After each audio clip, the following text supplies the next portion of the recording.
You know, my mother had me when she was 16 years old, and I used to sleep on the floor, and I had 8 uncles in that same house, and they did everything under the sun, you know, going in and out of prison. My mother, she worked at Wendy's, and she would get off work at Wendy's, and I would be about the last kid sitting in the park, and I would be waiting on my mother because I didn't want to go home because, you know, every other day or every other week, our front door would get kicked in because my uncles, they sold drugs. So every opportunity I got in solitude to cultivate a vision for my life, I took advantage of it. And one night, my mother came into the park and I walked off the field and I said, "Can you please introduce me to my father?" Because I played every sport, and every sport I played, we had to show our birth certificates. And so every time I pulled out my birth certificate, I would always see my mother's name, but I never saw my father's name, and so it bothered me.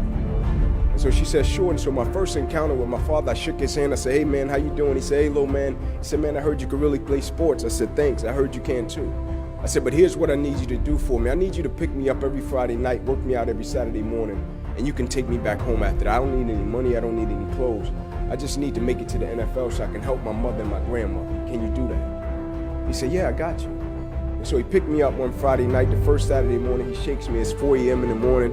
I wake up, I'm wiping the cold out of my eyes. He said, "Little man, you said you wanted it, right?" I said, "Yes, sir." He said, "Get up. We're running 2 miles to this fire station, 2 miles back home." I said, "Okay, let's do it." And so he walks by me and he busted a U-turn and he looked up at me. He said, "Son," I said, "Yes, sir." He said, "I want you to pull that other person outside of you today." No disrespect. I said, "But I don't see another person." I said, "So I understand we have different lives and you have a job, and so if you're tired, I get it. You can go back in the house and you can go to sleep, but you're not stopping me from running to this fire station. I'm running to this fire station whether you go or not." And he looked at me, and what he said to me, it pierced my heart in such a way. He said, "Son, what I'm trying to get you to understand is no matter how hard you work, there is somebody on the inside of you that works even harder." He said, "No matter how dedicated you are, there is somebody on the inside of you that's more dedicated. No matter how committed you are, there is somebody on the inside of you that's more committed, and you don't even know what commitment is yet. You think commitment is just saying, 'Yes, I'll do it,' but what commitment is staying true to what you said you were going to do long after the mood that you have set it in has left, meaning on the days when you don't feel like doing what you said you would do, you get up and you do it anyway. That's what builds character."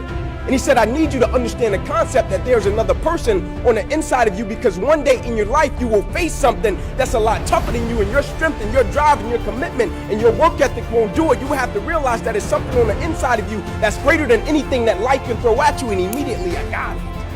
And so when my life changed, not only did my football career end, I got a paralyzed right arm and hand behind me. Life changed overnight.